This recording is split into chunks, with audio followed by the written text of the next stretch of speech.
দীক্ষা মানে কি যদি কেউ প্রশ্ন করে আপনাদের, আচ্ছা কারা কারা দীক্ষা নিয়েছেন হাত তোলা দিন। গুরু দীক্ষা কারা কারা নিয়েছেন? গুরু দীক্ষা যারা যারা নিয়েছেন সবাই হাত তোলা দিয়েছেন তো? তাহলে মোটামুটি 100-র মধ্যে 95% হাত তোলা দেওয়া হয়েছে।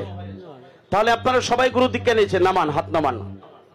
এখন আমি একটা কথা জিজ্ঞেস করবো আপনাদেরকে, যদি কেউ জিজ্ঞেস করে আপনারা যে গুরু দীক্ষা নিলেন, দীক্ষা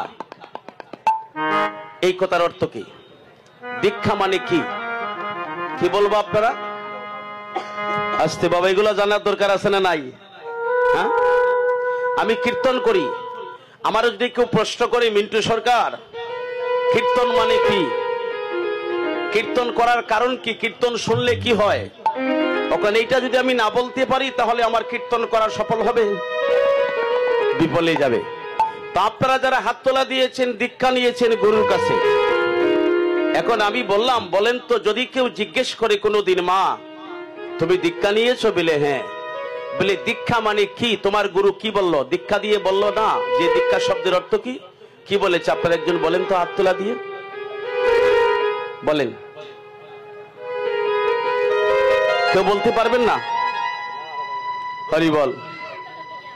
এই জন্য গুরু যদি সাঁতার না জানে, আরেক শিষ্যরে যদি নদী থেকে উঠাইতে চায়,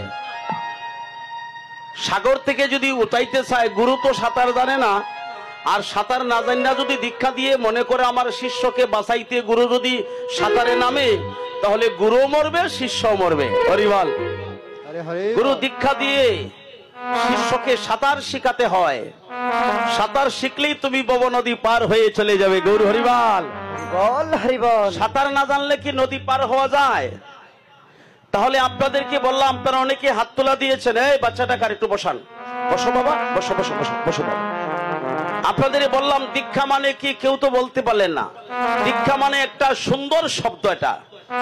যদি কেউ বলে দীক্ষা মানে কি, আপনারা বলবেন দীক্ষা মানে হলো দিব্য জ্ঞান দান করা। এখন দিব্য জ্ঞান কি আরেকটা প্রশ্ন। যদি বলে দীক্ষা মানে কি, দীক্ষা মানে দিব্য জ্ঞান দান করা।